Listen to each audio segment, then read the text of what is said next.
If you have always been told that you're the strong one, that you're confident and resilient, and that might be true. However, if underneath all of that resilience, you feel anxious, tired, and are pushing down bigger feelings, it could be that you are self-gaslighting. My name is Gilly Wotton, and this is the Inner Pickle Podcast. And I'm here for all the conversations to do with the emotional dilemmas that we experience and that feel like they keep us stuck. We're going to look at them and how to untangle them. The word gaslighting, or being gaslit, came from a film. I think it was produced in about late 1930s, something like that. And it was where a man psychologically manipulated his wife to thinking that she was crazy, that her worldview, the way that she was seeing the world was wrong. So he did things like he would remove a painting from a wall and she'd say, "Oh, where's the painting gone?" He said, "What painting? It was never there." Or he'd turn down the lights in the house, the gas lights in the house, and she'd say, "Oh, it's darker, dear." And he'll say, "No, there's no change." So what happened was this film and the word being gaslit tended to mean somebody was gaslighting someone else. Somebody else was psychologically manipulating another person. But today we also see that people on their own can gaslight themselves by minimizing their circumstances, by saying, "Oh, it's all right," when things really aren't okay, downplaying their emotions, invalidating the way that they feel. So let's look a little bit more about what that looks like. So it can be like if you're at work and something, say there's a bit of bullying goes on or a bit of inappropriate behaviour, and you go, "Oh, it's okay. He was just cross. He's got a lot on." So you're pushing down your own feelings of maybe being hurt or upset or feeling intimidated just to keep the peace, just to keep everything going. The other thing that we do is when we're self-gaslighting is if something happened, say a long time ago, you'll be saying, and you're still thinking about it. It's, "Oh, I should be over that by now." It's like, why am I keep thinking about that? And we keep invalidating the emotions that we feel. So it's, say something like, maybe that you've always been called the sensitive one and you've taken that on board as an identity. So it's, "Oh, I'm only reacting a lot to that because I'm the sensitive one." And the other thing is that I see in my clients all the time when they're doing this is that they always take the blame. They always feel as if they're the ones that are getting it wrong. So whether it be in a personal relationship, be in a work relationship, they're always the one that go, "Oh, I'm always apologizing." Now, this can cause some behaviors and experiences which are really not great for us at all. And the first one is that we stay in places, in relationships, we stay in cultures like working environments that we're really misaligned to. So because we're not listening to our intuition, we're not using our emotions as a guidance system, then we are just using the external environment to validate us. So it could be that if we work really, really hard to a point of exhaustion, some really toxic cultures will say, "Well done, that's really good. You're cracking on with the job during this busy time, you know." And actually what we're not doing at any point is really maybe looking after ourselves, or thinking, "Well, I can take a little break, or I finish work a little bit earlier tonight." We're just pushing and pushing and pushing against what the body and the emotional, our emotional navigation system is trying to tell us. We often will really excuse this bad behaviour. And then, as I say, we take responsibility for bad treatment. So we might say something like, somebody might say something not very nice in a relationship, and they think, well, I made them do it. You know, I was really quiet. I didn't get this done in time at work or whatever. So once again, we claim responsibility when really what we should be looking at is the feelings of feeling as if something wasn't right, or feeling anxious, or feeling intimidated, or feeling confused, and thinking, well, I did say that, and I did do that, and I did get that done on time, and it's in an email that I had to do it by that date. I remember once somebody I knew, we were doing some stuff together, and he said, oh, can we get that done by Wednesday? I said, I can't do it by Wednesday. It'll have to be Thursday because I'm away here and I've got this and this on. And this is about 2 weeks prior. And anyway, so I got it in. I got it nearly ready. I think it was a Tuesday. And I saw them. I said, oh, have you got that? You've got that stuff in on time tomorrow? I said, no, I'll put it in writing that I wouldn't get it to you till the Thursday. And you said it was okay. No, I didn't. No, you didn't. You totally denied what was actually in writing. So I came away thinking I was absolutely nuts, and I had to really go and look up that set of emails. And that was somebody who was very much trying to intimidate me at the time, and I had to really speak up about that. Somebody who was gaslighting themselves for all sorts of reasons, which I'll come on to in just a minute, wouldn't be able to do that, because they would feel that would bring a lot of anxiety. So we can just see that within relationships, we just make huge compromises. We stay in relationships, whether they be working ones or personal ones, far beyond their sell-by date, even though we know it's wrong.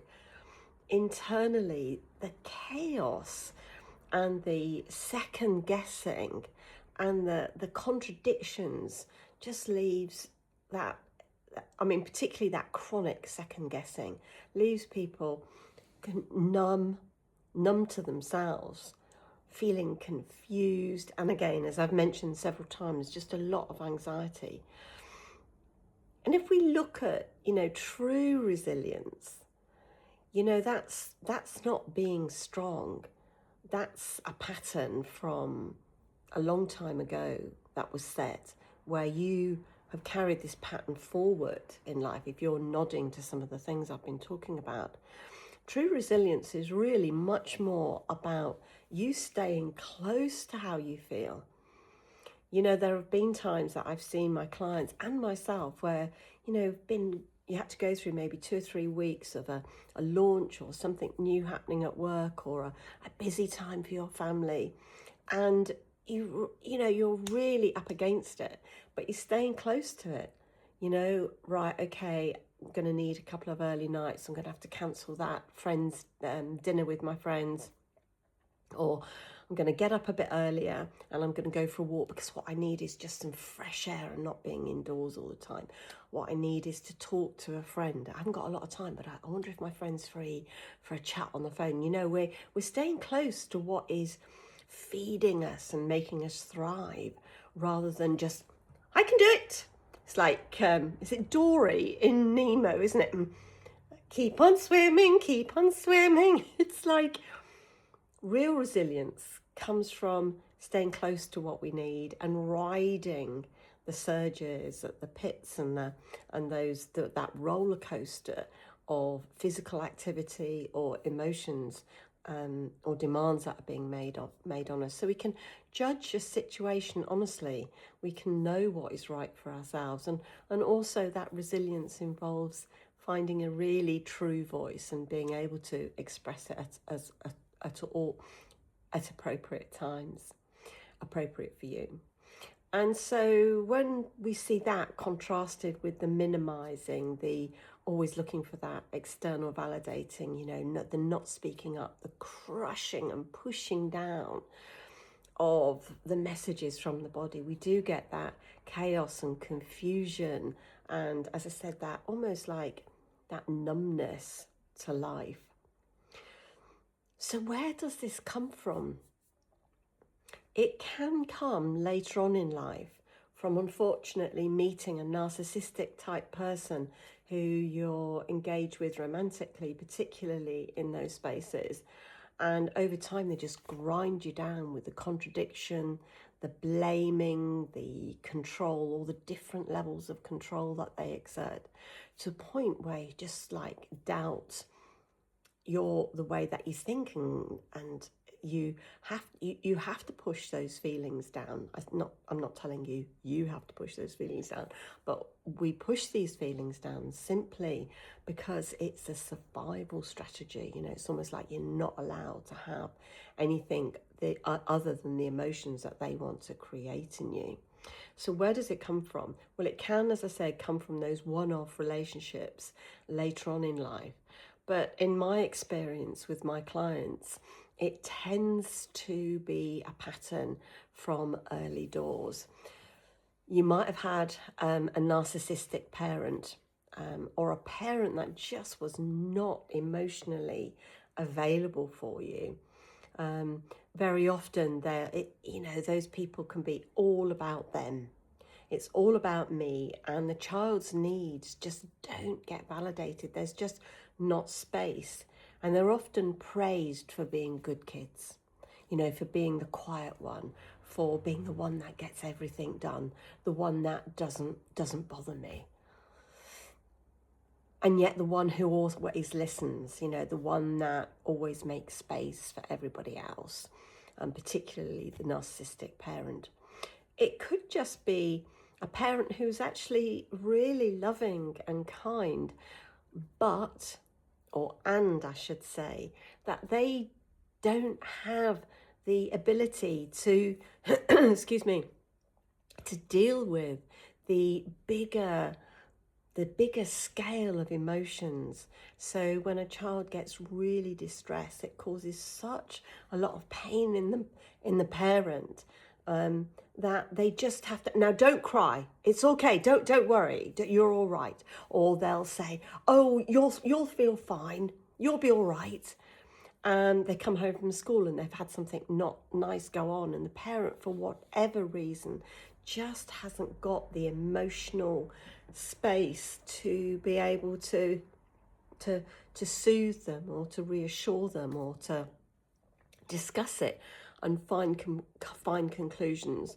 So the child learns that it's not okay to have those emotions, those bigger emotions, and that just gets set, and they carry it forward in life, so that later on in life they are not listening to the way that they feel. They are excusing bad behaviour.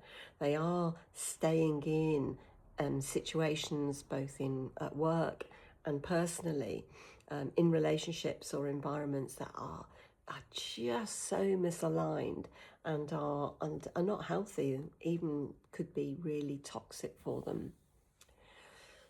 So I would say then, that perceived resilience is a strange thing.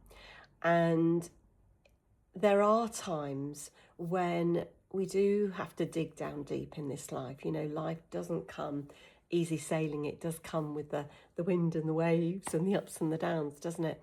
But there's a difference between doing those behaviours all the time and just having to knuckle down here and there to just cope with a particularly difficult or challenging period. So I would say, in terms of shifting this, there are several things. And if what I've said is something that is quite chronic in your life, and it's there in so many different areas, then maybe getting a little bit of help to sort that out and unpick it would be a good thing. If you find that you do it here and there, and that you very much recognise those behaviours, then one of the big things is to find that compassion. Stop fighting with yourself. Stop fighting to push this down. Stop blaming yourself for everything. And just have some love, right? Have some love for those emotions. Have some love for that younger you, or that you last week who just shut up and put up with something you shouldn't have done. Not that you shouldn't have done, but that would have been better if you'd have managed it at the time. Start from where you are right now. I always say that to everybody I work with. It's like, start from where we are right now. That's where the power is.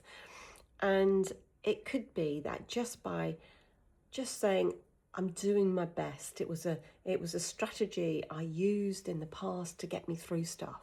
And I don't need to do that now. I don't need to do that.